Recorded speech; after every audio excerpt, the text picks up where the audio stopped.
මචං ගෙම්බෝ මං අහන ප්‍රශ්න වලට උඹට උත්තර දෙන්න පුළුවන්ද? අනිවාර්යයෙන්ම.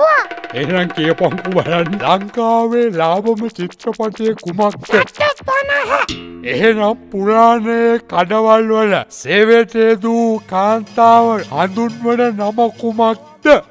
කඩදාසිය. පන්සල් වල හාමුදුරුවන් පන්සල් වලට වැද්ද නොගන්නා පක්ෂියා කවුද? සිවුරු හොරා.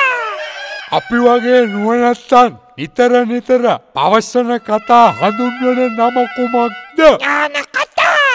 එකල රජවරුන් බිසවරු වරදක් කළ පසු රඳවා තබන ස්ථානය හඳුන්වන නම කුමක්ද? විසෝකොටුව. හරි එහෙනම් ලංකාවේ වටිනාම චිත්‍රපටය කුමක්ද? අතරමහා නිධානය. ලංකාවේ ලොකු විනාශයක් සිදු කළ චිත්‍රපටය කුමක්ද? සැදසුලන්. ලංකාවේ දේශපාලකින් මතක් කිරීමට අකමැතිම චිත්‍රපටය කුමක්ද? කඩවුණු පොරොන්දුව. ලෝකයේ සිරියාවත මිනිසුන් සිටින රට කුමක්ද? සිරියාව.